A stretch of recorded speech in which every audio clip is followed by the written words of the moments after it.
choisi Jésus pour guider ma vie. Mon bien-aimé Jésus, il est à moi, je suis à lui. J'ai choisi Jésus pour guider ma vie. Mon bien-aimé Jésus, il est à moi, je suis à lui. J'ai choisi Jésus pour guider ma vie. Mon bien-aimé Jésus, il est à moi, je suis à lui. J'ai choisi Jésus pour guider ma vie. Mon bien-aimé Jésus, il est à moi, je suis à lui. En marchant dans les chemins, dans les rues, observant tous les passants, chacun suivant sa propre voie, égoïstement, tristement. Mon cœur rempli de tristesse, je me pose autant de questions. Ça veut-il qu'un jour ils connaîtront la mort et qu'après la mort ils feront face au jugement? Gloire à Dieu. Nous continuons notre étude sur le livre de Samuel. On est arrivé à 2 Samuel, chapitre 5. 2 Samuel, chapitre 5. On va relire la partie qu'on a déjà traitée, mais c'est important d'introduire avec ça, où finalement David est reconnu roi sur tout Israël. Donc on va lire du premier verset au verset 10. 2 Samuel 5. Toutes les tribus d'Israël vinrent auprès de David à Hébron et dirent : Voici, nous sommes tes os et ta chair.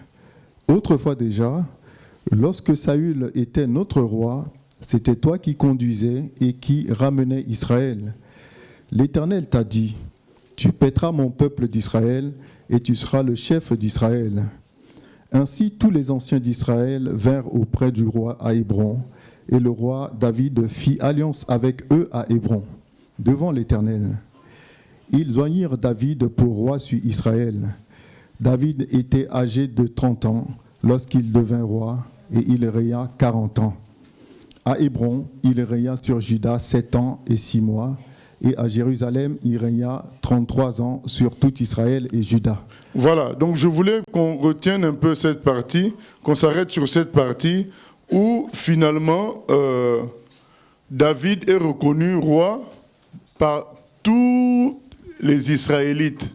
Donc toutes les 12 tribus le reconnaissent comme roi. Et j'aimerais qu'on revienne sur ce que ces gens-là disent.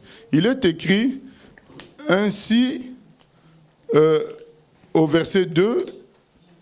Non, dès le premier verset, c'est écrit « Toutes les tribus d'Israël vinrent auprès de David à Hébron et dirent : Voici, nous sommes tes os et ta chair.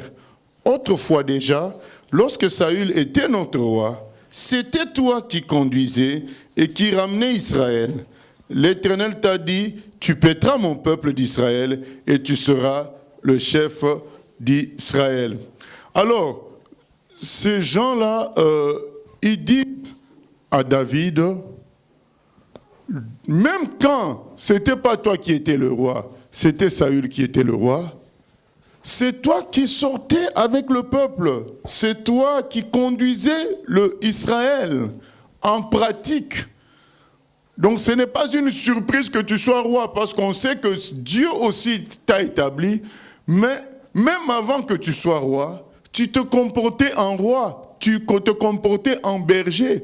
C'est pourquoi nous pouvons avec confiance nous confier entre tes mains, puisque non seulement nous savons que Dieu t'a parlé, Dieu a parlé pour t'établir, mais ton attitude, ton comportement avant d'être roi nous convainc que c'était vraiment Dieu qui t'établissait. Bien-aimés, beaucoup d'entre nous sommes appelés à être des responsables. Même si tu es déjà responsable, tu es appelé à être encore plus responsable que ça. Parce qu'avec Dieu, on va toujours de gloire en gloire. Tu es appelé à avoir plus de charges que maintenant. Et Dieu nous observe et les gens nous observent. Si tu attends qu'on t'appelle pasteur pour te comporter en pasteur, tu vas être un fardeau pour les gens. Même si c'est Dieu qui t'appelle. Les gens vont dire, oh, c'est maintenant qu'il devient pasteur. Depuis tout ce temps-là, on voyait qu'il venait en retard. On voyait qu'il faisait ceci. On va devenir un fardeau, même si c'est Dieu qui nous appelle. Donc on ne pourra que brandir l'appel de Dieu, mais le concret n'y est pas. Je pense que chacun de nous ne doit pas attendre d'être responsable en titre pour se comporter en responsable. La responsabilité est un appel qui doit commencer dans le cœur et dans les pratiques, et après être reconnu par les humains officiellement. Mais n'attendons pas d'être reconnus officiellement à cause de l'appel de Dieu. On a fait une formation, on a été sérieux dans la formation, on a été appliqué dans l'étude de la parole de Dieu. On a été, comment dire, d'une manière personnelle, dans une vie de sainteté. Et voilà qu'il y a une révélation qui nous montre que Dieu veut t'établir comme responsable. Mais c'est bien que quand on nous établit comme responsable, les gens aussi l'approuvent. Parce que vous savez, quand il a fallu établir les diacres, dans Actes des Apôtres chapitre 6, qu'est-ce que Pierre avait dit? Il avait dit, choisissez parmi vous 7 personnes qui soient de bons témoignages. Parce qu'il ne suffisait pas qu'on prie, que Dieu désigne les gens. Il fallait qu'ils soient de bons témoignages. L'appel de Dieu, c'est bien. Et ça peut venir aux gens par révélation de savoir qu'un tel est appelé. Mais si, dans la pratique, les gens ne voient pas nos prises de responsabilité, ils ne voient pas une différence. Vous savez qu'un responsable d'être différent des autres dans le sens où lui, c'est pourquoi on les appelait hommes de Dieu, lui, il va avoir tendance à calmer les autres. Il va avoir tendance à apaiser les autres quand il s'énerve, il se fâche. Il va avoir tendance à unir les gens quand les gens veulent se diviser. C'est ça l'attitude d'un responsable. Il va avoir tendance à se sacrifier et à privilégier les autres. Et si on ne voit pas ça, il n'y a que l'appel de Dieu, il n'y a que le titre. Bien-aimé, notre travail sera rendu difficile parce que les gens ne nous accompagneront pas de tout leur cœur parce que, voilà, on n'a pas touché leur cœur, on n'a pas, voilà, leur cœur n'est pas à l'aise, même si beaucoup savent que c'est la volonté de Dieu quand même. Donc il ne suffit pas que ce soit la volonté de Dieu, c'est le conseil que je veux donner à nous tous. Il ne suffit pas que ton appel soit la volonté de Dieu. Il faut que ton comportement aussi touche les cœurs des gens. Que dit l'apôtre Paul dans Actes des Apôtres 24, 16? Il dit, je fais tout pour être irréprochable vis-à-vis de Dieu et vis-à-vis des hommes. Il y a des gens qui sont spécialistes d'être irréprochables vis-à-vis de Dieu. Oh, je ne me reproche rien. Je suis correct. Qui peut me montrer mon péché? Mais oui, mais qu'est-ce que les gens disent de toi? Quel est le témoignage que tu as? Tu ne vas pas t'auto-proclamer juste, ou bien te baser que juste parce que tu es appelé, que les gens voient bien que tu es appelé. Parce que dans notre façon de parler, dans notre façon de faire certaines choses, les gens peuvent sentir qu'on est appelé. Mais quand on voit le fruit de l'esprit, n'y est pas. L'humilité n'y est pas. L'esprit de sacrifice n'y est pas.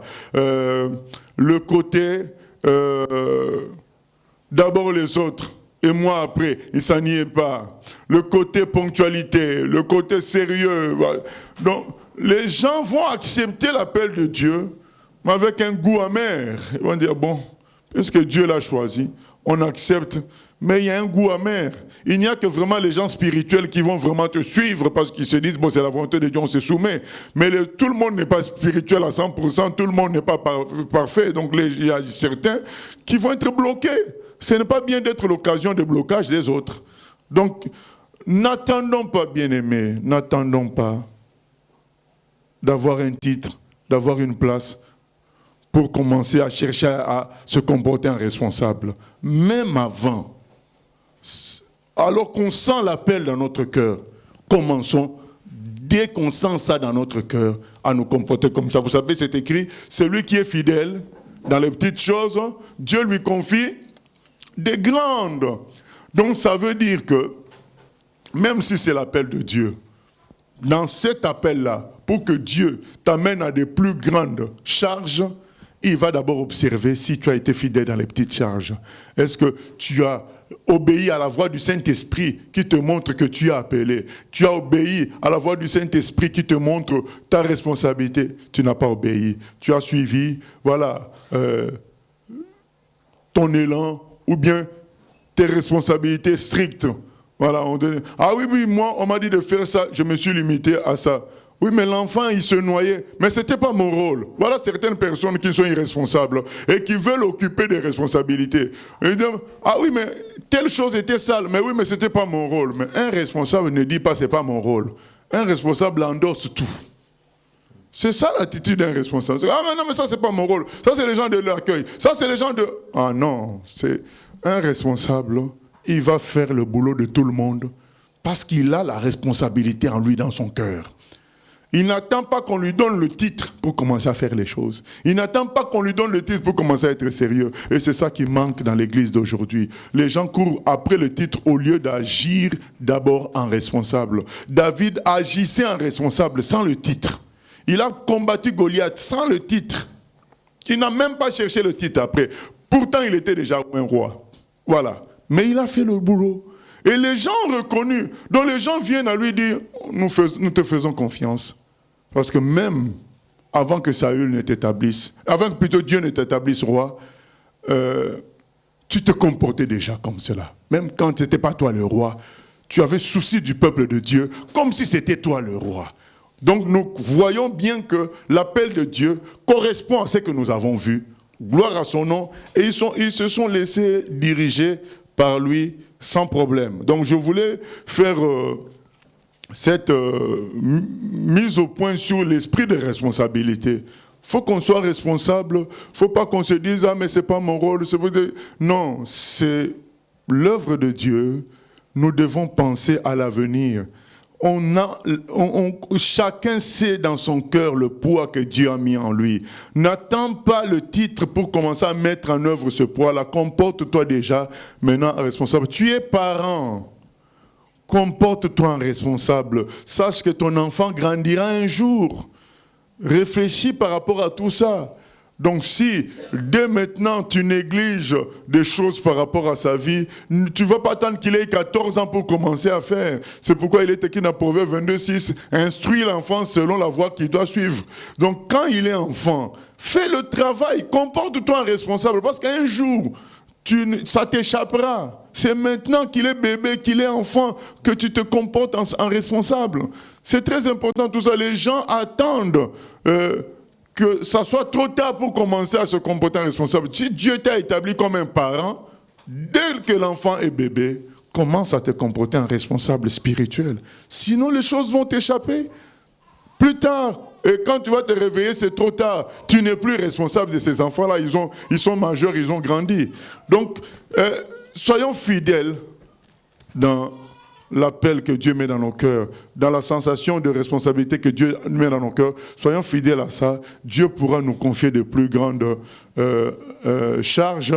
Ce n'est pas que nous cherchons à recevoir les plus grandes charges, mais c'est l'appel de Dieu. Nous devons honorer le Seigneur. S'il nous appelle à de grandes charges, nous devons y entrer parce que c'est comme ça qu'est structurée son armée, son organisation. Donc si on n'est pas à notre place, c'est pas bon. Donc voilà. On peut continuer directement au verset 17 alors, puisque le reste on avait déjà lu. Verset 17. Les Philistins apprirent qu'on avait oint David pour roi sur Israël, et ils montèrent tous à sa recherche. David, qui en fut informé, descendit à la forteresse. Les Philistins arrivèrent et se déployèrent dans la vallée de Réphaïm. David consulta l'Éternel en disant: monterai-je contre les Philistins? Les livreras-tu entre mes mains? Et l'Éternel dit à David: monte, car je livrerai les Philistins entre tes mains. David vint à Baal-Pérathim, où il les battit. Puis il dit: l'Éternel a dispersé mes ennemis devant moi, comme des eaux qui s'écoulent. C'est pourquoi l'on a donné à ce lieu le nom de Baal-Pérathim. Ils laissèrent là leurs idoles, et David et ses gens les emportèrent. Les Philistins montèrent de nouveau et se déployèrent dans la vallée de Réphaïm. David consulta l'Éternel, et l'Éternel dit, « Tu ne monteras pas, tourne-les par derrière, et tu arriveras sur eux vis-à-vis des mûriers. Quand tu entendras un bruit de pas dans les cimes des mûriers, alors hâte-toi, car c'est l'Éternel qui marche devant toi pour battre l'armée des Philistins. » David fit ce que l'Éternel lui avait ordonné, et il battit les Philistins depuis Géba jusqu'à Gézer. Amen. Donc voilà, David commence dans sa royauté, et les Philistins apprennent que David est devenu roi. Directement, ils se disent, mais tiens, c'est lui qu'on a protégé, maintenant il devient roi, on va aller régler son compte, et ils viennent faire la guerre. Et au verset 19, il est écrit, David consulta l'Éternel en disant, monterai-je contre les Philistins? Et Dieu lui dit, monte car je livrerai les Philistins entre tes mains. Il fait la guerre, il gagne. Verset 23, David consulta l'Éternel, et l'Éternel dit, tu ne monteras pas, tourne-les par derrière, et tu arriveras sur eux vis-à-vis des mûriers. Quand tu entendras un bruit de pas dans les cimes des mûriers, alors hâte-toi, car c'est l'Éternel qui marche devant toi pour battre l'armée des Philistins. Donc Dieu est en train de conduire David dans ces guerres. Et David travaille avec Dieu. Il ne travaille pas tout seul parce qu'il a une armée, parce qu'il a des moyens financiers, non. Il travaille avec Dieu. Il demande à Dieu, je monte ou je ne monte pas. Le Seigneur va dire, tu montes. Ou alors, je monte, tu ne montes pas, tu fais plutôt le tour par derrière. Et quand tu vas entendre un bruit de pas dans les cimes des mûriers, ça veut dire que j'étais précédé, tu peux y aller maintenant. Voilà. Ce bruit de pas sur la cime des mûriers, c'est, comment dire, d'une manière spirituelle, on peut interpréter ça par Dieu qui nous précède. Donc quand Dieu veut faire quelque chose, parfois, il commence d'abord, et nous, quand on va voir qu'il a commencé, et nous, on le suit. Et moi, j'utilise ce principe-là dans ce qu'on vient d'expliquer en concernant les responsables. Donc, quand Dieu veut établir un responsable, il commence d'abord à le faire comporter comme un responsable, sans avoir d'abord le titre. Et nous, les humains, on voit que la personne se comporte déjà comme ça, de sorte que nous pouvons nous suivre et aller à la suite de Dieu pour dire, mais vraiment, c'est ton appel, puisqu'on t'a déjà vu faire. Donc Dieu nous précède, et Dieu va nous précéder, on doit aller en mission, il va nous donner des signes qui montrent qu'il nous a déjà précédés. Donc c'est comme ça dans le travail avec le Seigneur. Le Seigneur donne des signes comme quoi il nous a précédés, de sorte qu'on peut y aller, on sait que Dieu est déjà là. C'est ce qui s'est passé avec David. Donc il faut qu'on travaille avec Dieu. Nous n'avons pas à travailler seul. L'œuvre de Dieu, c'est l'œuvre de Dieu. Ce n'est pas notre œuvre. Et Dieu nous donnera toujours des signes comme ça pour nous apaiser. Et ça ne veut pas dire, frères et sœurs, que si Dieu donne des signes comme ça, que tout sera facile, mais au moins on sait qu'il sera là. Et il est avec nous et on peut avancer. C'est important d'attendre ces signes-là pour avancer dans l'œuvre de Dieu. Il ne faut pas forcer, il ne faut pas créer des circonstances, créer des événements. Il faut attendre que Dieu nous précède. Et quand nous venons après, le terrain est déjà nettoyé et balayé. Voilà, nous continuons, chapitre 6. Chapitre 6. David rassembla encore toute l'élite d'Israël au nombre de 30 000 hommes. Et David, avec tout le peuple qui était auprès de lui, se mit en marche depuis Balé-Juda pour faire monter de là l'arche de Dieu, devant laquelle est invoqué le nom de l'Éternel des armées, qui réside entre les chérubins au-dessus de l'arche. Ils mirent sur un char neuf l'arche de Dieu, et l'emportèrent de la maison d'Abinadab sur la colline. Uza et Acho, fils d'Abinadab, conduisaient le char neuf. Ils l'emportèrent donc de la maison d'Abinadab sur la colline. Uza marchait à côté de l'arche de Dieu et Akjo allait devant l'arche. David et toute la maison d'Israël jouaient devant l'Éternel de toutes sortes d'instruments de bois de cyprès, des harpes, des luths, des tambourins, des sistres et des cymbales. Lorsqu'ils furent arrivés à l'ère de Nacon, Uza étendit la main vers l'arche de Dieu et la saisit, parce que les bœufs la faisaient pencher. La colère de l'Éternel s'enflamma contre Uza, et Dieu le frappa sur place à cause de sa faute. Uza mourut là, près de l'arche de Dieu. David fut irrité de ce que l'Éternel avait frappé Uza d'un tel châtiment. Et ce lieu a été appelé jusqu'à ce jour Péret Uza. David eut peur de l'Éternel en ce jour-là, et il dit : comment l'arche de l'Éternel entrerait-elle chez moi ? Il ne voulut pas retirer l'arche de l'Éternel chez lui dans la cité de David, et la fit conduire dans la maison d'Obed-Édom de Gath. L'arche de l'Éternel resta 3 mois dans la maison d'Obed-Édom de Gath, et l'Éternel bénit Obed-Édom et toute sa maison.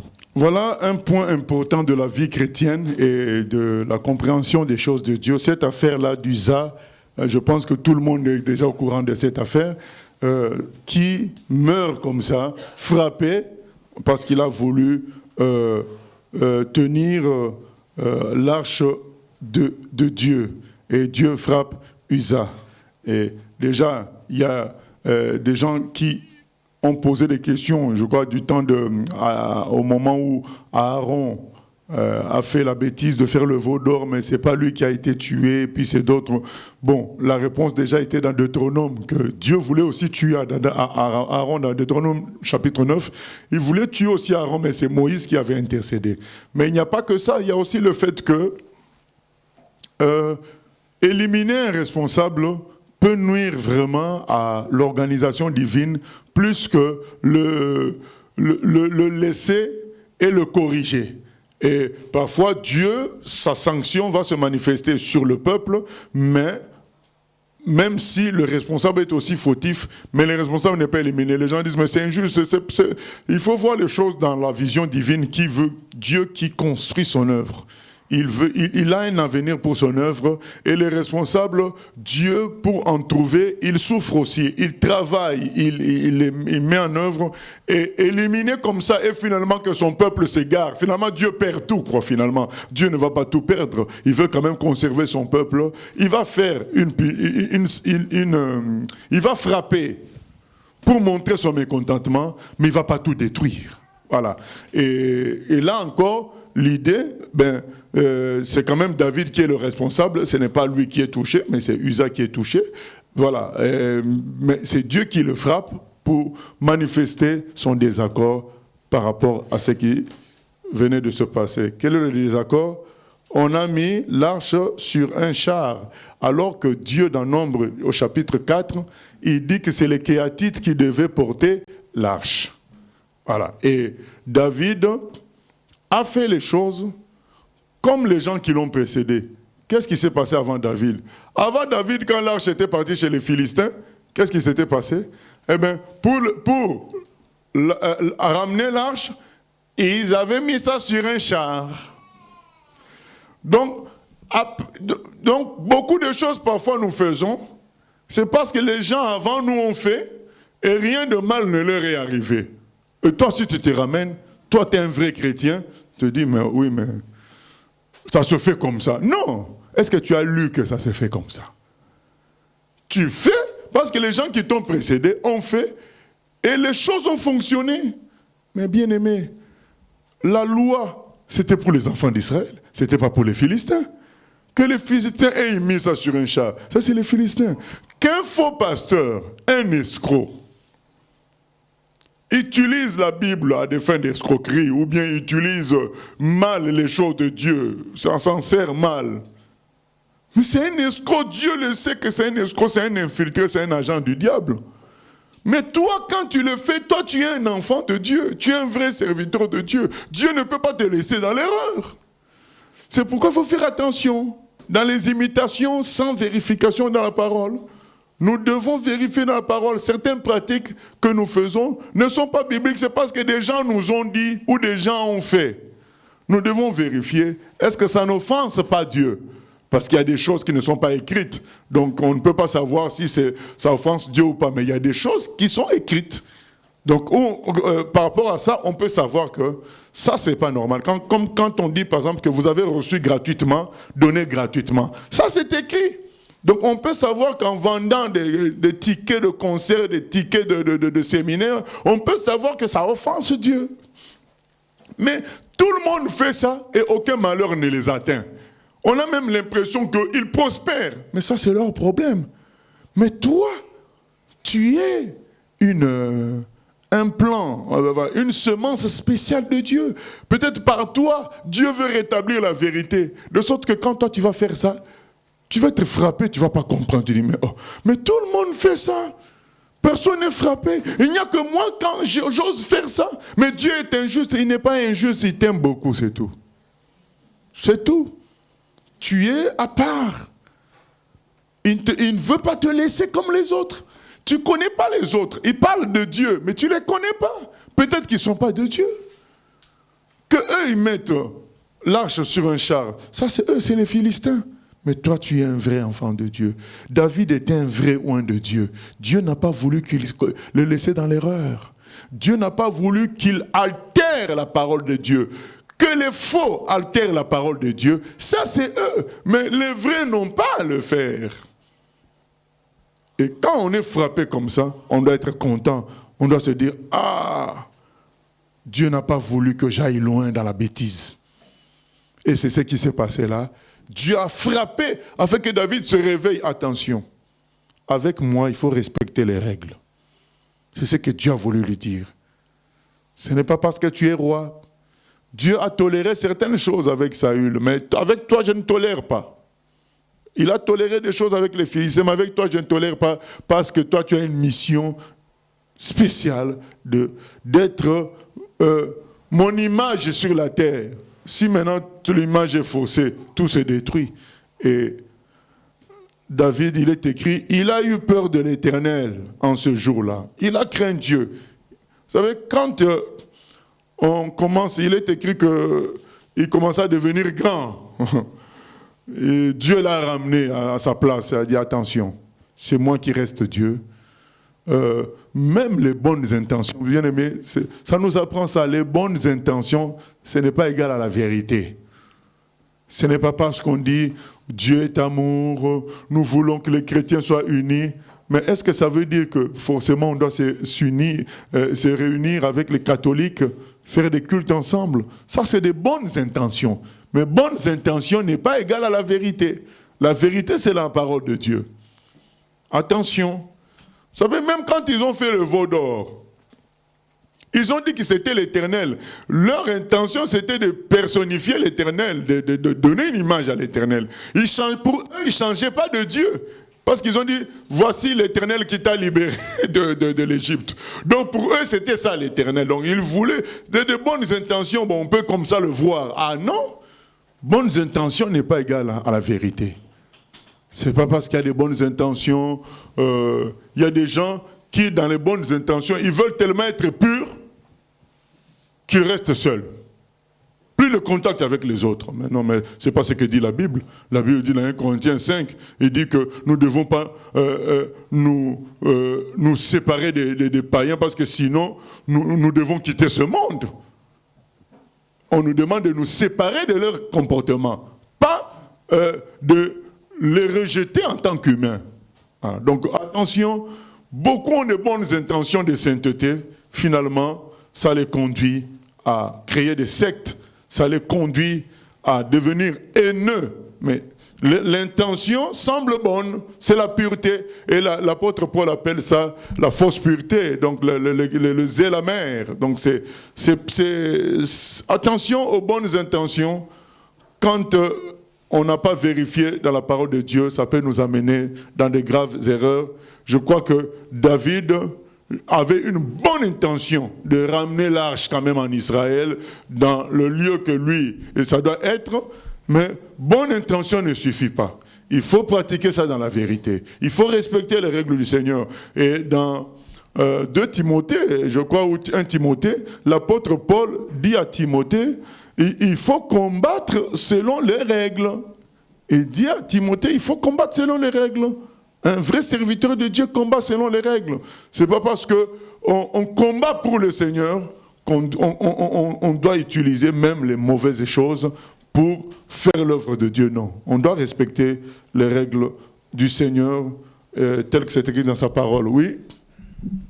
Oui. Est-ce que ça veut dire que pour certaines personnes, Dieu va permettre qu'ils fassent un écart et pas forcément pour d'autres? Je ne sais pas si je me fais comprendre. Est-ce que du coup, parce que du coup, ça ferait comme si Dieu était injuste, dans le sens où pour une personne, il va permettre un écart et une telle punition, et l'autre personne qui fait peut-être une même erreur ou autre sera peut-être pas repris par le Seigneur, ou je sais pas si tu... De la même manière, non, oui, c'est ça. Donc c'est ça qu'il faut comprendre. On ne connaît pas la relation de chacun avec Dieu. Toi, regarde à toi-même. L'apôtre Paul a dit que chacun regarde à lui-même. Donc parce que toi tu vas te dire, mais l'autre a fait, mais rien n'est arrivé. Déjà tu ne sais pas si rien n'est arrivé vraiment en réalité. Parce que tu ne vis pas tous les jours avec la personne. Donc on ne connaît pas comment Dieu agit dans sa relation avec l'autre personne. Et toi, tu es dans une marche avec Dieu, ah ben Dieu te frappe parce qu'en fonction de la marche qu'il a avec toi. Donc que chacun, c'est très important que chacun fasse ces choses. Ça peut être aussi que l'autre ne connaissait pas ces versets-là. Mais toi, tu connais les versets. Voilà. Donc, David était un type de Christ. Dieu ne pouvait pas permettre de le laisser dans cette erreur-là. Et il fallait que les choses soient redressées pour notre avenir à nous tous. Donc, c'est ça, que chacun regarde à lui-même. Imiter les autres en disant, mais il a fait comme ça. Il a bu toute une bouteille de vin. Mais ça s'est bien passé pour lui. Il a bu du whisky, ça s'est bien passé pour lui quand même. Moi aussi, frère, toi tu vas boire et tu vas enlever les vêtements. Donc parce que tu n'es pas cette personne-là. Et Dieu va te laisser. Donc il ne faut pas imiter parce qu'on a l'impression que l'autre déroge aux règles de Dieu et rien ne lui arrive. Toi aussi tu vas imiter, mais toi tu n'es pas lui. Tu ne connais pas pourquoi Dieu n'a pas fait là-bas. C'est très important parce que beaucoup agissent parce qu'ils disent, mais lui il a fait, rien n'arrive. Attention, on ne connaît pas tout. Et là on a un exemple clair. Les Philistins ont fait, pas de problème. Pas de problème. L'arche est revenue. Mais les enfants d'Israël ont fait, surtout avec David, ça n'a pas marché. Dieu s'est fâché. Donc, bien-aimés, respectons les règles. Chacun doit respecter les règles qu'il connaît. Voilà. N'imitons pas pour imiter les gens parce qu'on va être sans fruit, on va être sec, on ne va pas comprendre. Or, en réalité, c'est parce que Dieu nous aime, il ne veut pas qu'on s'égare. On continue, verset 12. Oui, question? Oui, excuse-moi, mais c'était pour dire, donc, ce qui veut dire qu'une ligne de conduite de l'un ne veut pas être forcément la même que l'autre. Pourtant, on a la même parole. Comme tu disais là tout à l'heure, tu as pris l'exemple de l'alcool, où on pourra prendre un autre exemple, mais normalement, en tant que chrétien, on doit tous avoir une même ligne de conduite. Est-ce que ça veut dire que Dieu serait plus exigeant avec certaines personnes, donc en fonction de leurs responsabilités, donc, qu'avec d'autres? Ah oui, puisque c'est écrit à celui qui a donné beaucoup, il demandera beaucoup. Ah oui, oui. Il est plus exigeant à la personne à qui il a donné beaucoup. Donc, il va être plus exigeant. C'est pourquoi Christ a été crucifié à la croix, ce n'est pas nous. C'est lui, parce que Dieu est exigeant envers lui, parce qu'il était fils de Dieu. Donc, lui pouvait aller à la croix. C'est ça. Et quand on voit la vie des apôtres, mais c'était une vie dure, parce qu'ils ont reçu beaucoup. Puisque quand David affronte Goliath, c'est par l'impulsion de Dieu. Pourquoi Dieu le pousse à affronter Goliath? Parce qu'il a déjà tué le lion par la grâce de Dieu. Il a déjà tué l'ours par la grâce de Dieu. Allez, donc c'est à toi d'aller te battre contre Goliath. Les autres petits soldats, eux, ils n'ont jamais expérimenté ça. Vous allez leur demander d'aller affronter Goliath. Non. Dieu va te demander à toi, David, parce qu'il t'a donné la puissance pour ça. À celui qui a reçu beaucoup, on demande aussi beaucoup. C'est toi qui as eu la puissance pour te battre contre le lion, tu as eu la puissance pour te battre contre l'ours, c'est la même puissance qui te donnera la victoire sur Goliath. Le Seigneur, quand on lit l'histoire de David, n'a jamais reproché aux autres soldats d'affronter Goliath. Il ne leur a pas reproché ça. Mais il a poussé David à aller parce qu'il avait reçu beaucoup. Dieu va être exigeant aux gens à qui il a donné beaucoup. Donc c'est une réalité. Maintenant, imiter, dira, mais l'autre, mais oui, mais est-ce que l'autre a eu la même formation que toi? Est-ce qu'il a écouté les mêmes vérités que toi? Est-ce qu'il a été encadré comme toi? Donc il ne faut pas imiter pour imiter. Nous ne connaissons pas, et nous ne connaissons pas les étapes que chacun traverse.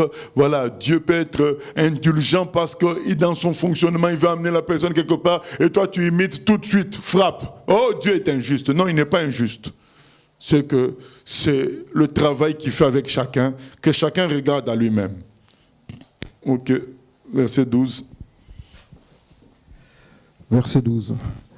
On vint dire au roi David, l'Éternel a béni la maison d'Obed-Édom et tout ce qui est à lui, à cause de l'arche de Dieu.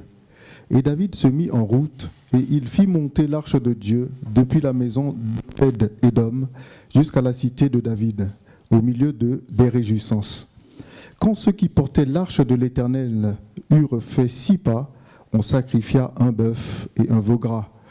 David dansait de toute sa force devant l'Éternel, et il était ceint d'un éphod de lin. David et toute la maison d'Israël firent monter l'arche de l'Éternel avec des cris de joie et au son des trompettes. Comme l'arche de l'Éternel entrait dans la cité de David, Michal, fille de Saül, regardait par la fenêtre, et voyant le roi David sauter et danser devant l'Éternel, elle le méprisa dans son cœur. Après qu'on eut amené l'arche de l'Éternel, on l'a mis à sa place au milieu de la tente que David avait dressée pour elle. Et David offrit devant l'Éternel des holocaustes et des sacrifices d'action de grâce.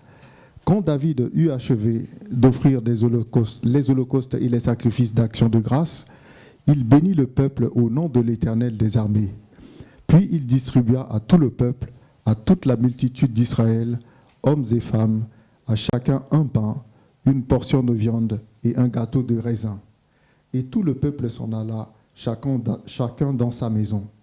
David s'en retourna pour bénir sa maison, et Michal, fille de Saül, sortit à sa rencontre. Elle dit, « Quel honneur aujourd'hui pour le roi d'Israël de s'être découvert aux yeux des servantes et des serviteurs, comme se découvrirait un homme de rien. » David répondit à Michal, « C'est devant l'Éternel qui m'a choisi de préférence à ton père et à toute sa maison pour m'établir chef sur le peuple de l'Éternel. Sur Israël, c'est devant l'Éternel que j'ai dansé. Je veux paraître encore plus vil que cela et m'abaisser à mes propres yeux.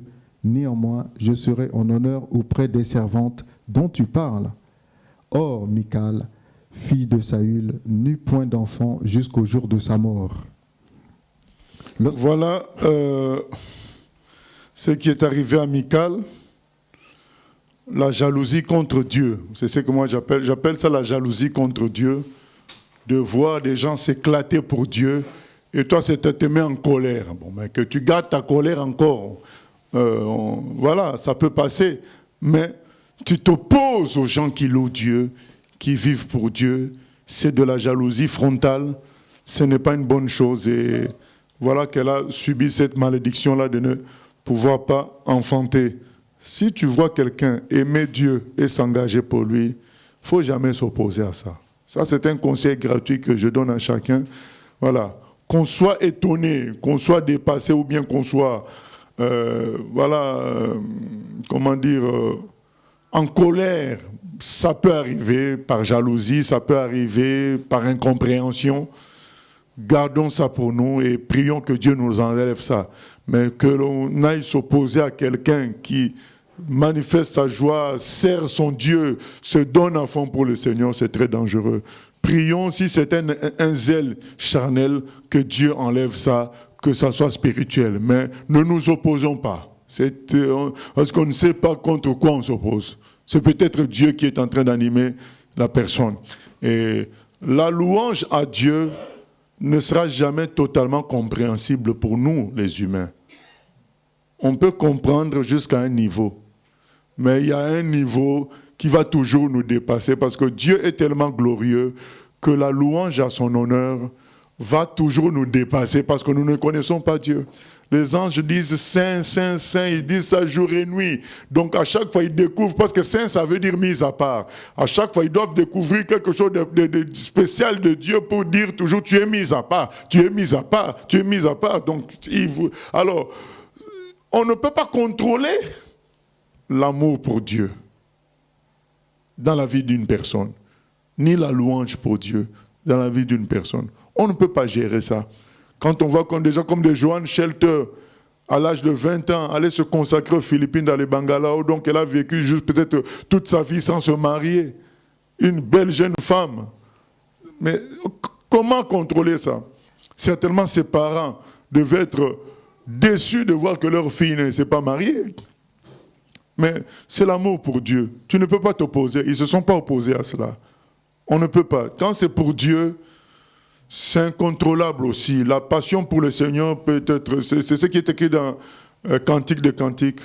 Ne réveillez pas l'amour. Je crois Cantique 2. Ne réveillez pas l'amour. Ne provoquez pas l'amour. L'amour pour Dieu peut vraiment transformer quelqu'un. Et à nos yeux, ça paraît comme un fou, mais c'est l'amour pour Dieu. Et donc, on ne s'oppose pas à ça. Et la dame est devenue stérile à cause de ça. Maintenant, je reviens sur David. On voit que David était attaché à la présence de Dieu. Il apprend qu'il y a la présence de Dieu à Obed-Edom. Il a dit, ah, mais comment ça? Il faut que la présence de Dieu soit aussi chez moi. Il fait encore l'expédition à nouveau. Cette fois-ci, il respecte les conditions et on ramène l'arche à la maison. Maintenant, parce que c'est écrit au verset 13, quand ceux qui portaient l'arche de l'Éternel eurent fait 6 pas. Donc cette fois-ci, donc ils ont respecté les conditions et il était dans la joie. Il a sacrifié des choses. Il a loué le Seigneur. Il a donné des choses. Vous savez, aujourd'hui, les gens donnent les offrandes pour recevoir. C'est malheureux. Quand David, dites-moi, David, quand il donne tout ça, là, c'est pour qu'il reçoive quoi? Il est roi. Il a tout. Il donne ça dans la joie. C'est tout. La joie pour Dieu, dit, ah, je donne. Beaucoup font des choses dans le forcing. Ah, je dois donner, je suis un chrétien. Non. Cherche la joie du Seigneur. Et la joie du Seigneur te fera donner pour sa gloire. David, quand il donnait, cherchait quoi? C'est la joie du Seigneur qu'il emporte. Et il donne à chacun un gâteau. C'est la joie du Seigneur. Quand il y a la joie du Seigneur, on ne calcule pas. On le distribue. Et parfois, on regrette après, mais c'est trop tard. Comme un frère qui avait donné sa voiture, le lendemain, on voit sa famille qui vient... Quand on était dans la région parisienne, on voit la famille venir après le culte. Ah oui, mais c'était les fusions de joie. Donc c'est ça. La joie du Seigneur, ça a quitté beaucoup de gens qui font les choses par la religion. Donc faisons attention. Il y a une question, oui? Oui, c'est une question... Bon, je vais la poser. Une question Internet. La Bible dit que nous devons tous nous soumettre les uns aux autres. Est-ce que cela concerne aussi les pasteurs? Mais bien sûr. Premièrement. Et puis, les pasteurs ou enseignants, selon les versions bibliques différentes, ne sont pas cités en premier dans la liste des ministères. Est-ce volontaire ou pas? Ils ne sont pas cités en premier, ça veut dire quoi? C'est-à-dire, ça doit être... Voilà, par Éphésiens 4, je crois que Dieu a établi les prophètes, les apôtres, tout apôtres. Ça. Mais je n'ai pas compris la question. Il dit pourquoi les pasteurs ne sont pas cités en premier? Mais pourquoi il faut qu'ils soient cités en premier? C'est pourquoi j'ai dit que je n'ai pas compris la question. Voilà, je n'ai pas compris pourquoi il faut-il qu'ils soient cités en premier.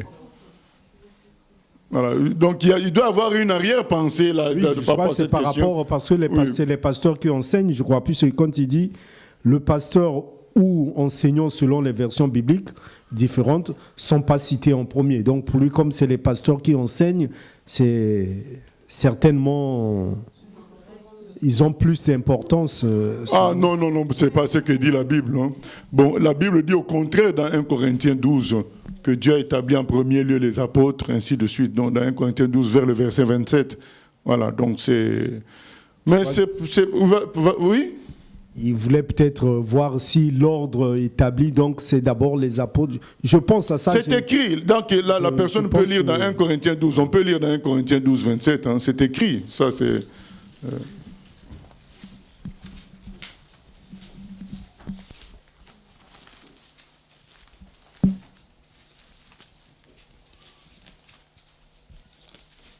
1 Corinthiens 12, verset 28.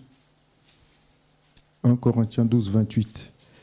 Et Dieu a établi dans l'Église, premièrement, des apôtres, deuxièmement, des prophètes, troisièmement, des docteurs, ensuite ceux qui ont le don des miracles, puis ceux qui ont les dons de guérison, de secourir, de gouverner, de parler diverses langues. Voilà, donc je ne vois, voilà, il y a l'ordre qui est là. Mais maintenant, moi je pense que ce n'est pas le plus important, tout cet ordre-là, c'est le travail de chacun qui compte. Quand on fait le travail comme il faut, c'est ce qui plaît à Dieu. Ce n'est pas une question d'ordre, voilà. Nous devons, comme 1 Pierre 5 nous le dit, nous soumettre les uns aux autres. Donc dans le rôle de chacun, on se soumet les uns aux autres. On travaille ensemble, ce n'est pas une hiérarchie figée. Voilà. C'est tout. Voilà. Et puis... on revient sur David, qui aimait la présence de Dieu, et sur l'humilité. Vous savez, c'est facile de s'humilier devant Dieu tout seul. Mais la vraie humilité devant Dieu, c'est quand tu t'humilies devant les hommes. Voilà. Donc là, parce que Dieu, on ne le voit pas. Chacun peut être l'homme le plus humble face à Dieu. Hein. Non seulement qu'on ne le voit pas, mais c'est le Dieu de l'univers qui peut se battre contre lui. Donc chacun peut décider qu'il est humble vis-à-vis de Dieu. Mais comment on va savoir que tu es humble vis-à-vis de Dieu? Quand ton humilité peut te pousser vis-à-vis de Dieu, peut te pousser à être bas vis-à-vis des hommes. C'est ce que Jésus a fait quand il a lavé les pieds de ses disciples. Parce qu'il a beau dire, je suis parmi vous comme le serviteur. Ça c'est la bouche. Mais les exemples doivent être là. Il a lavé les pieds. On ne peut pas dire qu'on est humble. Mais quand on danse, quand on chante, on ne veut pas que les gens voient. Ah. Non. David a dansé devant tout le monde. C'est comme ça que la vraie humilité s'est manifestée devant Dieu. Il s'est dévoilé devant tout le monde.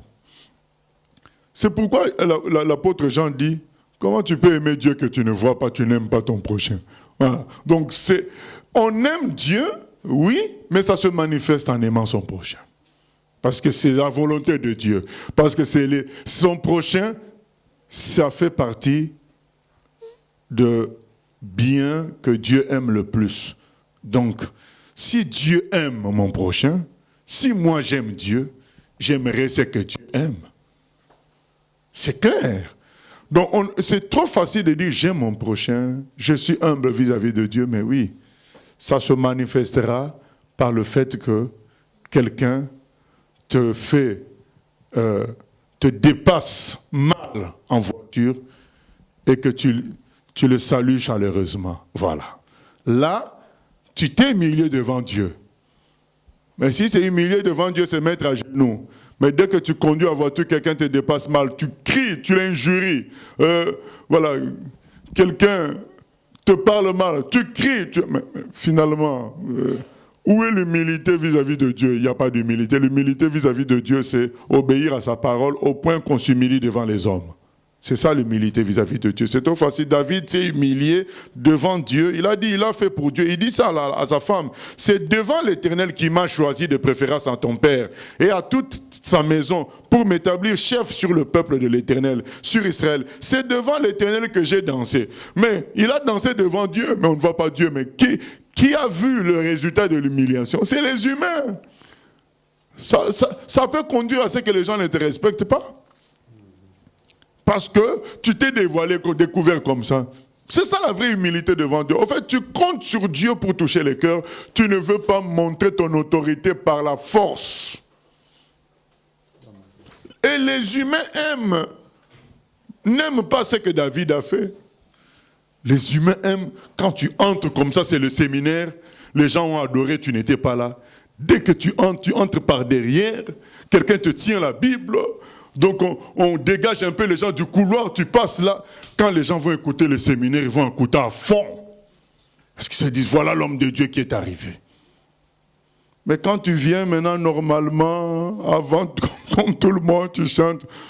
Oh, donc c'est lui qui va... Il y en a même qui vont poser la question. Oh, donc c'est lui qui va prêcher. Donc, parce que tu n'as pas épaté par... et du coup, Dieu fait ça exprès. Comme ça, il fait une sélection. Il n'y a que les humbles qui vont te suivre. Les autres là, ah ben c'est leur problème. C'est comme ça que Dieu fait. Oui? Question, oui.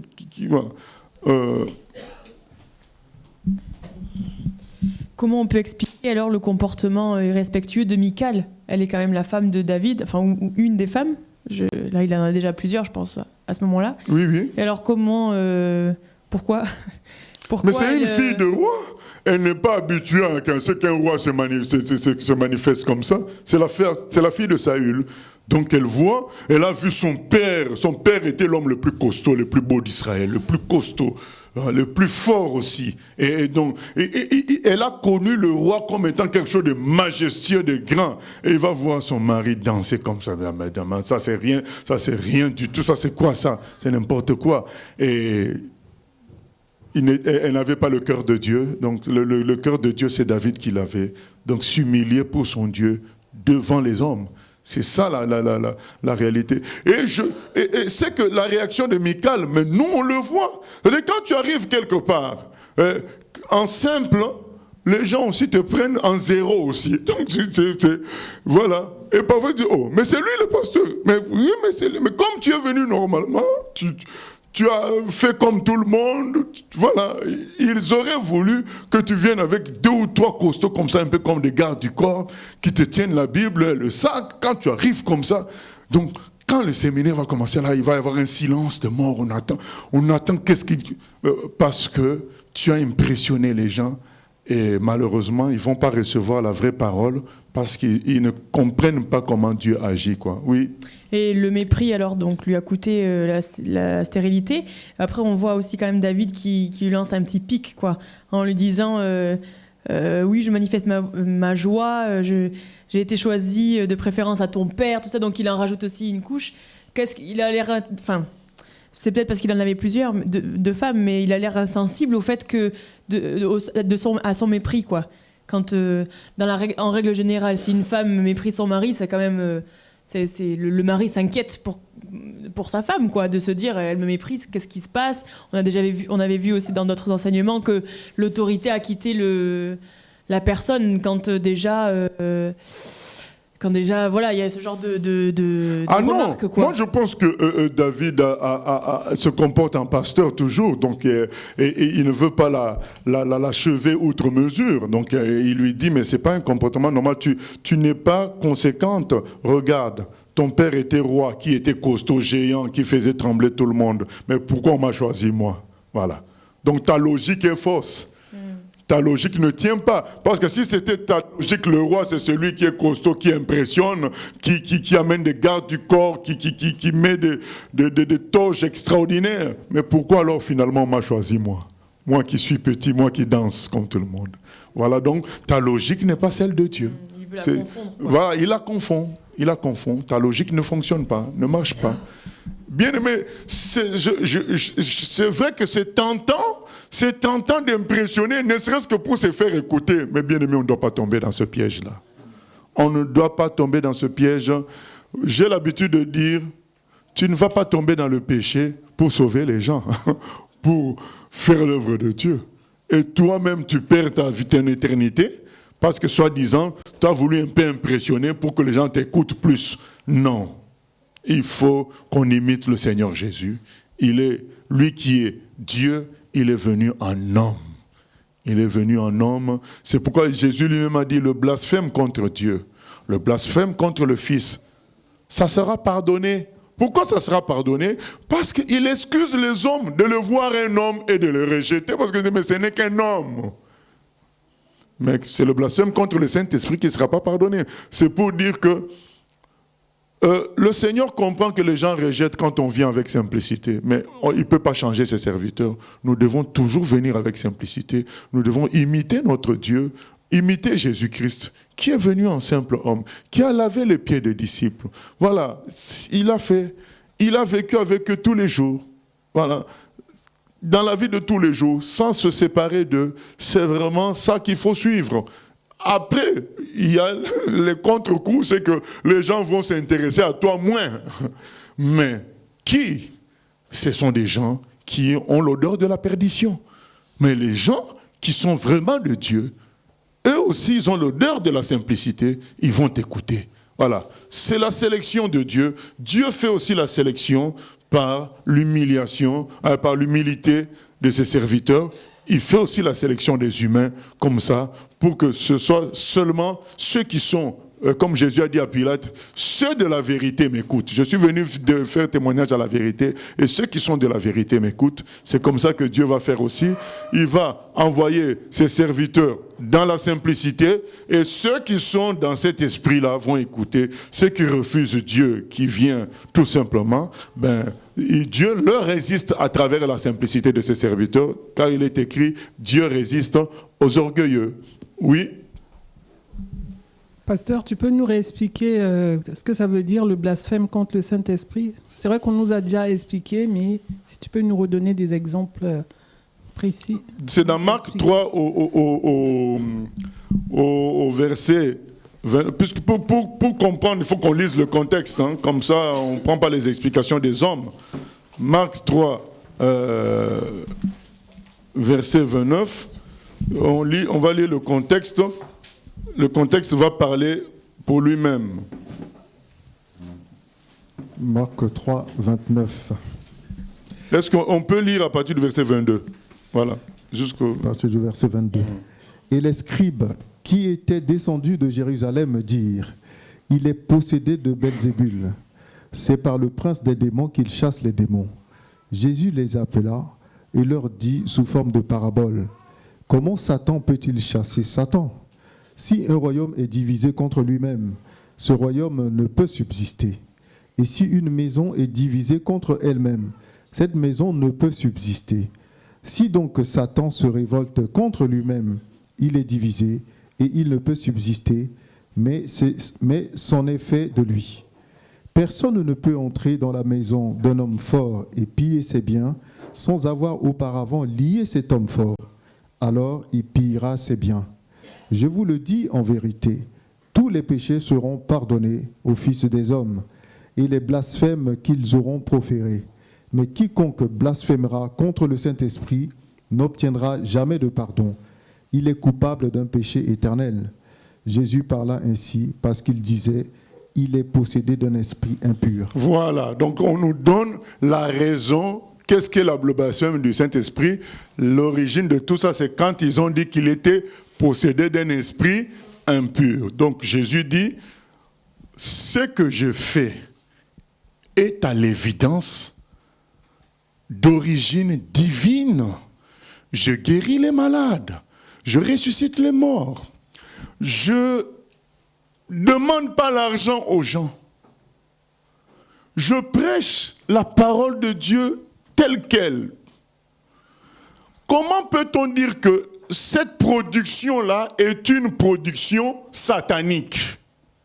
C'est de la mauvaise foi. Voilà. Au fait, le péché contre le Saint-Esprit, c'est nier l'évidence de Dieu. Dieu se manifeste à l'évidence, on dit que c'est Satan.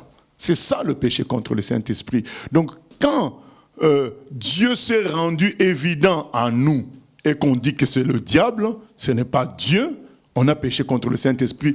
C'est pas comme si le Saint-Esprit est Dieu le plus proche de nous. Il y a le Fils, il y a le Père, il y a le Saint-Esprit.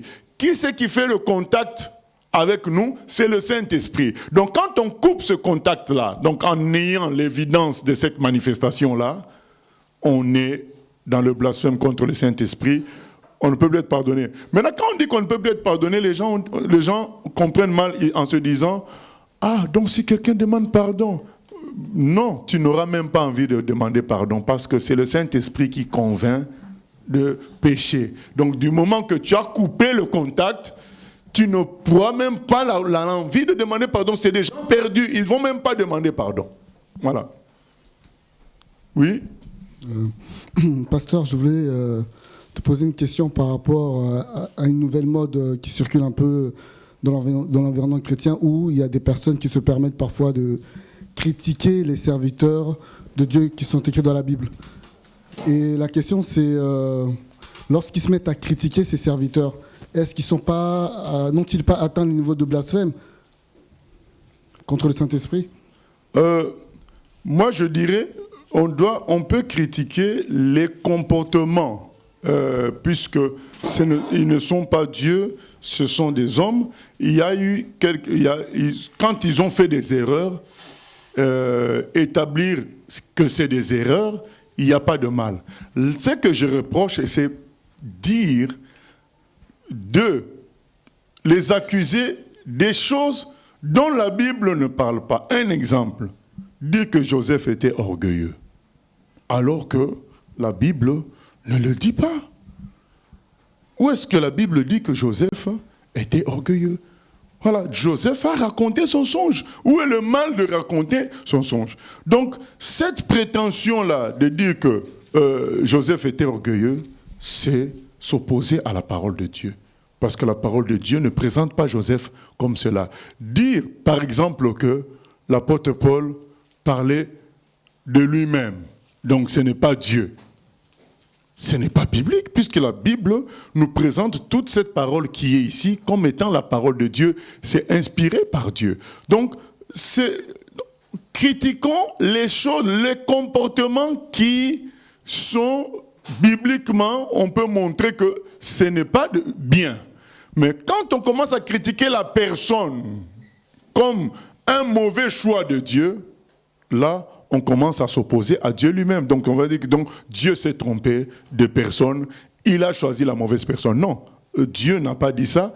C'est ce qui se passe aujourd'hui dans un mouvement qu'on appelle WBN, qui a pour boulot d'éliminer tous les serviteurs de Dieu, de faire le choix. Jonathan était un mauvais, tel était mauvais, tel était bon. Mais attends, qui vous autorise à ça? Parce que dans Hébreux 11, on les appelle les héros de la foi.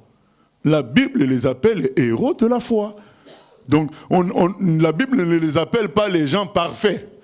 Mais la Bible les appelle les héros de la foi. Si la Bible les appelle les héros de la foi, les témoins que nous avons, de quel droit nous avons pour nous croire plus parfaits que Dieu qui les a fait appeler héros de la foi.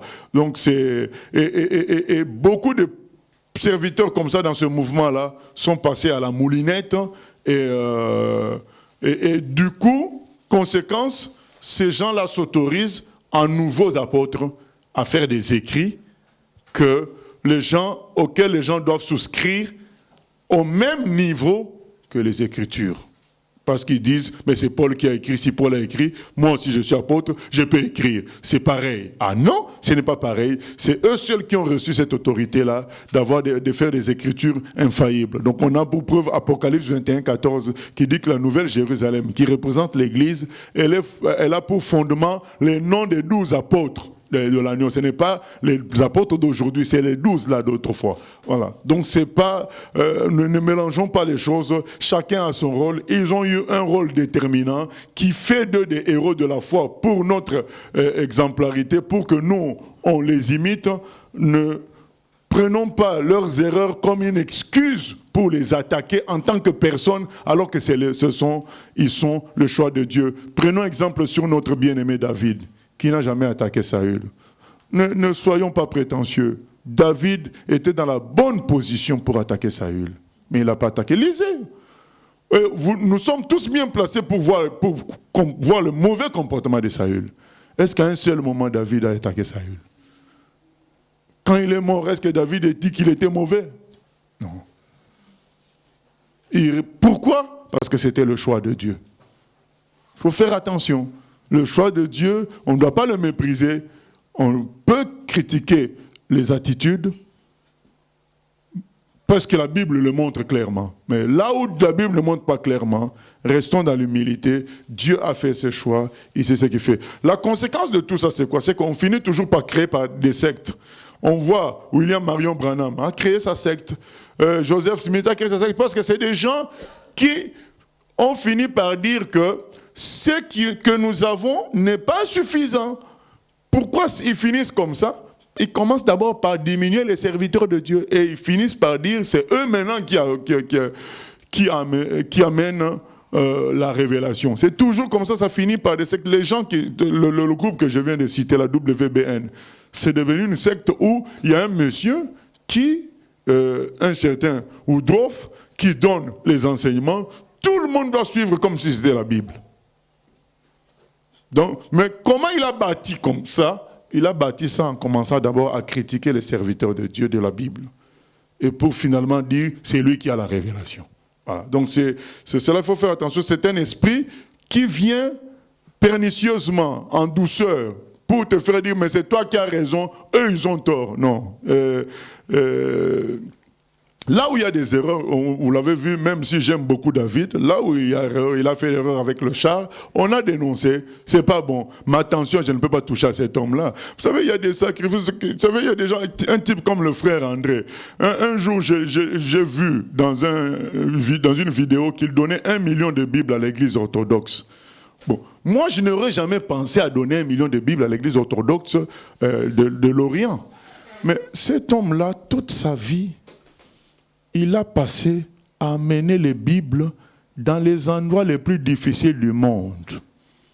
Il a même prêché Jésus devant le Hamas. Je pense que tout le monde connaît le Hamas. Hein? Voilà. Donc, devant le Hamas, en Palestine, il a prêché Jésus.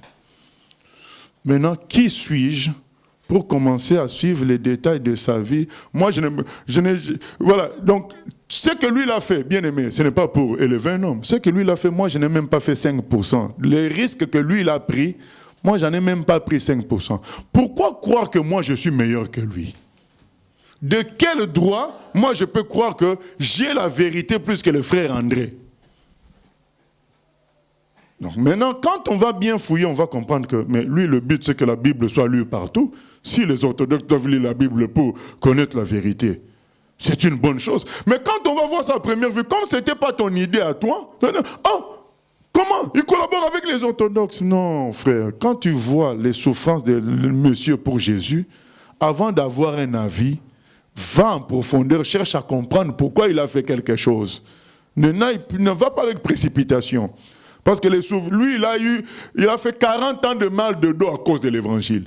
Parce qu'un jour, il était dans un avion pour aller apporter l'évangile quelque part, toujours dans les endroits difficiles, et l'avion est tombé. Lui, il est tombé avec l'avion. Et 40 ans de sa vie, il a passé avec une douleur de dos, à cause de l'évangile. Donc toi, tu vas voir un jeune chrétien comme ça, tu vas voir, mais le frère André, sois calme. Tu n'as même rien fait, tu n'as même pas...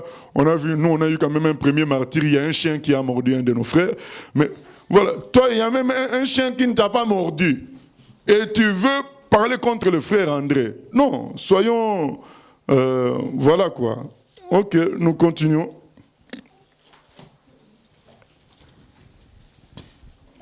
Chapitre 7. Lorsque le roi habita dans sa maison et que l'Éternel lui eut donné du repos, après l'avoir délivré de tous les ennemis qui l'entouraient, il dit à Nathan, le prophète, « Vois donc, j'habite dans une maison de cèdre, et l'arche de Dieu habite au milieu d'une tente. » Nathan répondit au roi, « Va, fais tout ce que tu as dans le cœur, car l'Éternel est avec toi. » La nuit suivante, la parole de l'Éternel fut adressée à Nathan. « Va dire à mon serviteur David, ainsi parle l'Éternel, est-ce toi qui me bâtirais une maison pour que j'en fasse ma demeure? Mais je n'ai point habité dans une maison depuis le jour où j'ai fait monter les enfants d'Israël hors d'Égypte jusqu'à ce jour. J'ai voyagé sous une tente et dans un tabernacle. Partout où j'ai marché avec tous les enfants d'Israël, ai-je dit un mot à l'un des chefs d'Israël? à qui j'avais ordonné de paître mon peuple d'Israël. Et je dis, pourquoi ne me bâtissez-vous pas une maison de cèdre? Maintenant tu diras à mon serviteur David, ainsi parle l'Éternel des armées, je t'ai pris au pâturage, derrière les brebis, pour que tu sois chef sur mon peuple, sur Israël. J'ai été avec toi, partout où tu as marché, j'ai exterminé tous tes ennemis devant toi, et j'ai rendu ton nom grand comme le nom des grands qui sont sur la terre. J'ai donné une demeure à mon peuple, à Israël, et je l'ai planté pour qu'il y soit fixé et ne soit plus agité, pour que les méchants ne l'oppriment plus comme auparavant, et comme à l'époque où j'avais établi des juges sur mon peuple d'Israël.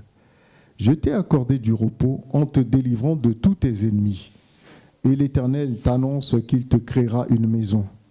Quand tes jours seront accomplis et que tu seras couché avec tes pères, j'élèverai ta postérité après toi, celui qui sera sorti de tes entrailles, et j'affermirai son règne.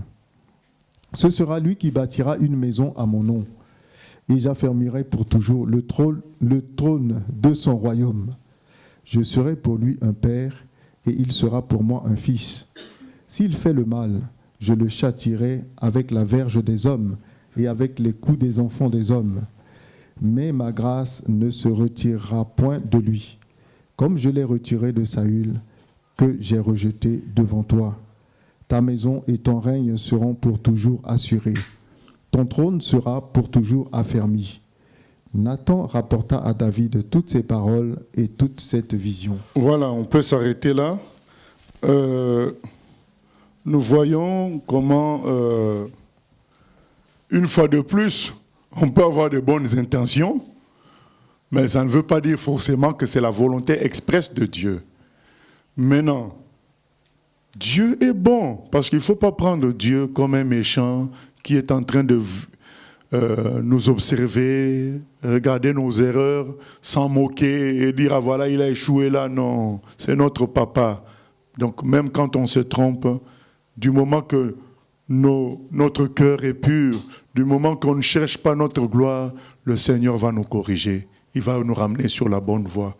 David a une intention belle, c'est de se dire, mais comment moi je peux habiter une belle maison, mais le tabernacle, c'est toujours ce n'est qu'une tente. Ce n'est qu'une tente. Et c'est normal, bien aimé, qu'on ait des élans comme ça. C'est beau.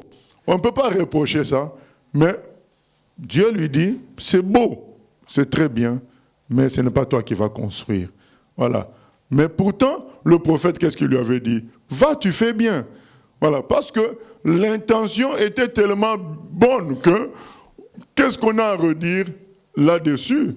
Voilà. C'est comme si quelqu'un vient te voir et dit, mais j'ai vu que le frère était dans les difficultés financières, je compte lui amener de la nourriture, voilà, et un peu d'argent, un peu de provisions, voilà. Je ne peux que te dire, mais tu fais bien. Mais sauf que Dieu connaît tout, il peut ne pas vouloir dans ce cas-là. Je me souviens à une époque, les gens qui changeaient les télés comme les télés changent. Ça fait un moment qu'on ne nous a plus ramené les télés, bon, je sais pas. Mais à l'époque, donc on nous avait ramené beaucoup, des gens ramenaient les télés à l'église et ils changeaient de télé. Peut-être que maintenant ça coûte très cher, je ne sais pas. Et on avait 3 télés. Et il y a un frère qui manquait une télé. Et on est venu me voir pour me dire, mais oui, pasteur, est-ce qu'on ne peut pas donner ça au frère? Parce que moi j'ai dit, pour ce frère-là, je dis non. Ah, mais comment on n'en a pas besoin ici? C'est pour sa vie spirituelle. Bon, je ne vais pas vous donner toutes les raisons aujourd'hui, mais j'ai dit non parce que je connaissais des réalités. Ce n'était pas bon pour lui qu'on lui donne la télé en ce moment-là. Voilà. C'est pour dire que nous, on peut dire, mais où est le mal? Donc on aide quelqu'un, mais Dieu peut savoir que cette personne-là, si vous lui donnez l'argent, il va faire ça, ça, ça, ça, ça. Et Dieu peut te dire, non, on est étonné, mais comment Dieu peut refuser ça? Voilà. Mais l'intention, on ne peut pas être contre ça. Et d'ailleurs, ça ne peut qu'engendrer l'assentiment des gens quand ils entendent « Ah, tu veux aider? Ah ben c'est bien, vas-y !» Voilà. Et c'est ce que Nathan a dit, mais bon, tiens, C'est une bonne idée, mais sauf que c'était aussi quand même un gros ouvrage. Donc, il fallait que Dieu dise son mot. Voilà. C'est pas juste donner des bananes à quelqu'un, c'est vraiment un gros ouvrage qui va appeler des gros investissements, qui va appeler des gros investissements aussi spirituels et humains. Donc les gens vont s'engager, ça va faire une révolution dans le pays. C'est quand même, il fallait que Dieu dise son mot. C'est là que Dieu dit son mot et dit non, ce n'est pas à David de construire ça. Premièrement, il dit au verset 7, « Partout où j'ai marché avec tous les enfants d'Israël, ai-je dit un mot à l'un des chefs d'Israël, à qui j'avais ordonné de paître mon peuple d'Israël. Ai-je dit, pourquoi ne me bâtissez-vous pas une maison de cèdre ?» Dieu veut déjà montrer que ce n'est pas le plus important pour lui. C'est vraiment un détail très important là. Il dit, ce n'est pas le plus important pour moi. Même si après il va autoriser, mais il prévient déjà le bâtiment, la belle construction, le beau temple, ce n'est pas le plus important pour lui. En réalité, ce qui est le plus important pour Dieu, c'est l'observation de sa parole. C'est l'imitation de son exemple à lui-même, Dieu. C'est ça qui compte pour lui. Mais toutefois, il ne refuse pas. Il dit, faites-le, mais souvenez-vous que ce n'est pas ça le plus important. Maintenant, il rappelle à David, attention, tu n'étais rien du tout. C'est moi qui t'ai fait ce que tu es. Et c'est un rappel pour nous tous. Nous n'étions rien du tout. Qui n'a jamais été un bébé parmi nous? Tous, on a été des bébés. Donc quand on était des bébés, là, c'est sûr, on n'était rien du tout. Parce qu'il suffisait que notre mère, notre père nous oublie dans la voiture. On a entendu beaucoup de bébés mourir. Parce que leurs parents les ont oubliés dans les voitures. Il suffisait que notre père, notre mère nous oublie dans la baignoire. Voilà. Comme j'ai raconté l'histoire d'une fille qui avait 5 ans pendant la Deuxième Guerre mondiale. Elle avait 5 ans, une Polonaise. Elle avait 5 ans et elle avait les 2 tuberculoses. Tuberculose des poumons et tuberculose des os. C'était la première fois que j'apprenne qu'il y avait une tuberculose des os. Maladie mortelle à l'époque, dans les années 40. Parce que je sais que moi, j'ai connu des gens mourir de tuberculose donc dans les années 80. Bon, imaginons maintenant dans les années 40. C'était comment? Alors, elle avait tuberculose des os, tuberculose des poumons, et un soldat allemand la prend et la met avec les gens qui devaient être exécutés par les Einsatzgruppen, les commandos qui tuaient les gens pendant la Deuxième Guerre, les Juifs. Donc on les a rassemblés, on a creusé une grande fosse et on tirait sur eux et ils tombaient dans la fosse. On a tiré aussi sur elle, donc ils étaient en groupe, on tirait en groupe, donc ils sont tombés. Elle aussi, elle est tombée. Donc elle a reçu une balle à l'épaule. On les a enterrés. Mais elle a réussi à enlever la terre, à sortir, à éviter les nouvelles balles parce que les soldats allemands revenaient tirer encore dans le tas. On ne sait jamais, peut-être quelqu'un est encore vivant. Elle a grimpé le ravin, le fossé, pour arriver jusque chez des gens qui l'ont accueilli. Vous voyez comment quelqu'un comme ça, qui devait mourir juste de la maladie, rien que la maladie était suffisante pour sa mort, mais elle n'en est pas morte. On l'a tirée dessus, on l'a enterrée vivante. Elle a échappé encore aux balles qui sont venues par la suite. Vous voyez comment Dieu, c'est Dieu qui nous a préservés. Parce que son cas n'est pas exceptionnel. Nous tous, nous sommes comme elle. Il y a plein d'événements qui pouvaient nous éliminer. Plein d'événements. Mais c'est Dieu qui fait que nous soyons ce que nous sommes. Il dit à David, ce que tu es là, rappelle-toi que c'est moi. Rappelons-nous, bien-aimés, personne n'a à se glorifier. Comme c'est écrit dans Jérémie 9, 23, que celui qui se glorifie de connaître Dieu. D'avoir de l'intelligence pour connaître Dieu. Personne.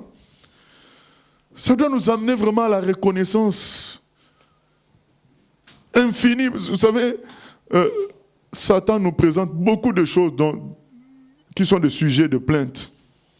Et ça nous enlève l'esprit de reconnaissance et d'adoration, de louange. C'est dangereux. Prenons aussi ce que le Saint-Esprit nous présente comme sujet de louange et d'adoration. Que nous soyons en vie, c'est déjà beaucoup. Peut-être ce que tu as demandé hier dans la prière, tu n'as pas obtenu, mais tu es en vie. C'est la grâce de Dieu. Tu es là parce que Dieu l'a voulu. Et là, il rappelle ça à David, il dit, mais au verset 12, quand tes jours seront accomplis et que tu seras couché avec tes pères, j'élèverai ta postérité après toi, celui qui sera sorti de tes entrailles, et j'affermirai son règne. Ce sera lui qui bâtira une maison à mon nom, et j'affermirai pour toujours le trône de son royaume. Voilà ce que le Seigneur dit à David.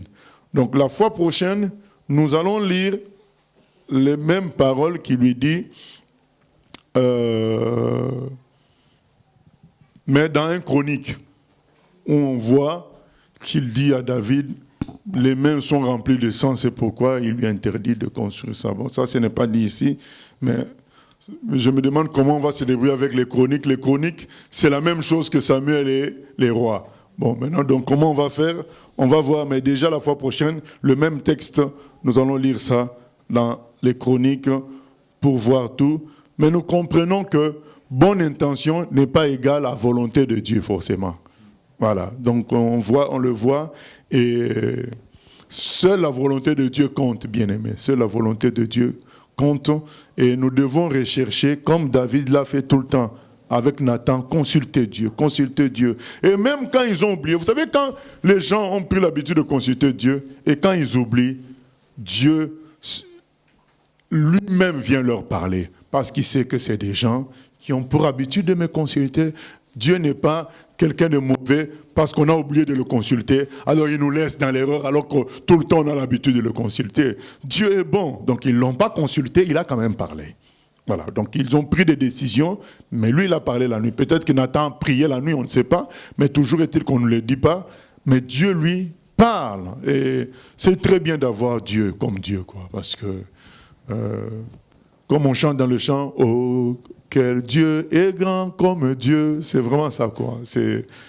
Il ne va pas laisser ces gens dans l'erreur, il va toujours les sortir de ça, et il va toujours les amener à faire sa volonté. C'est beau, nous n'avons pas, ce n'est pas comme, voilà, quand on est à l'école, voilà, tu fais l'erreur, voilà, surtout en Afrique, le prof est content, tu fais l'erreur, quoi, voilà, non, là, Dieu n'est pas content, il nous aide, quoi, jusqu'au bout. Voilà, donc nous arrêtons là, nous allons prier pour que le Seigneur nous donne l'humilité que David a manifestée devant les hommes. Devant les hommes. Il a accepté que les gens le voient comme un petit, voilà, mais il savait ce qu'il était dans le Seigneur.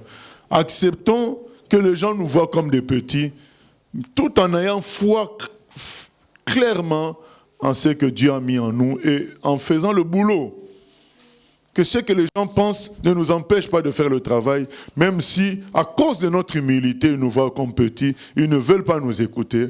Il y a des gens qui vont nous écouter, ceux-là qui sont mis à part par Dieu.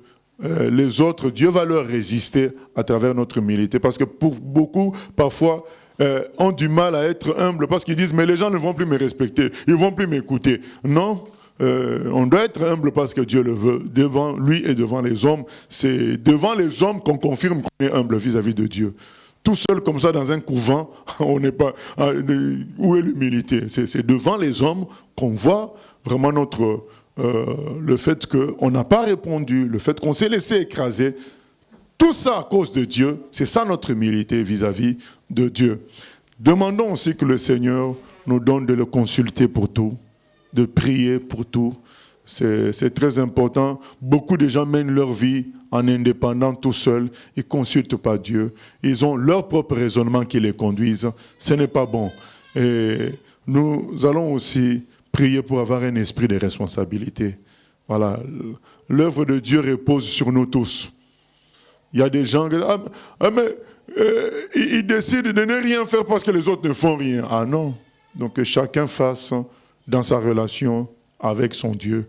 Et évitons d'imiter les erreurs des autres sous prétexte que rien de mal ne leur est arrivé. Ah, On ne sait pas ce qui va nous arriver à nous.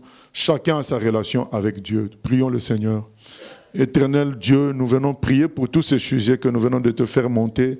Nous venons te dire que sans toi, nous ne pouvons rien, Seigneur. Toi seul peux nous aider, Seigneur, à être parfaits. Parce que tu nous appelles à être parfaits. Seigneur, nous voulons être parfaits car notre Père Céleste est parfait.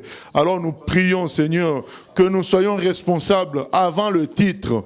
Que le titre ne nous fasse pas fonctionner, mais que l'esprit que tu as mis en nous, l'esprit de responsabilité, en tant que parents, en tant que serviteurs de Dieu, que nous puissions marcher, Seigneur, dans une logique de responsable, pas dans une logique de faire juste ce qu'il faut, Seigneur. Que nous puissions porter le fardeau de l'œuvre de Dieu, nous tous, Seigneur. Nous prions, Seigneur, que tu agisses, Seigneur, que nous puissions être humbles et que notre humilité, que ce ne soit pas une humilité abstraite vis-à-vis de toi, mais une humilité vis-à-vis de toi qui se manifeste à travers notre rabaissement vis-à-vis des hommes, Seigneur. Aide-nous, Seigneur, dans le nom de Jésus-Christ. Nous venons prier également, Seigneur, que tu nous aides à te consulter pour tout. À te consulter pour tout, Seigneur. Au nom de Jésus-Christ. À prier et à nous attendre à la réponse, parce que tu es le Dieu qui parle, qui répond, Seigneur. Aide-nous à respecter les règles dans nos fonctionnements, notre fonctionnement avec toi. À ne pas nous dire, parce qu'un tel n'a pas respecté, moi aussi je n'ai pas à respecter. Seigneur, non. Que nous soyons tous fidèles à ta parole. Même si les autres font à leur manière, c'est leur problème. Mais avec toi, nous voulons être fidèles à ta parole.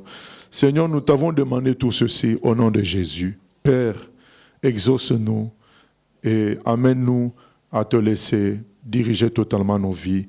À toi la gloire, la louange au siècle des siècles. Au nom de Jésus. Amen. Oh, Dieu.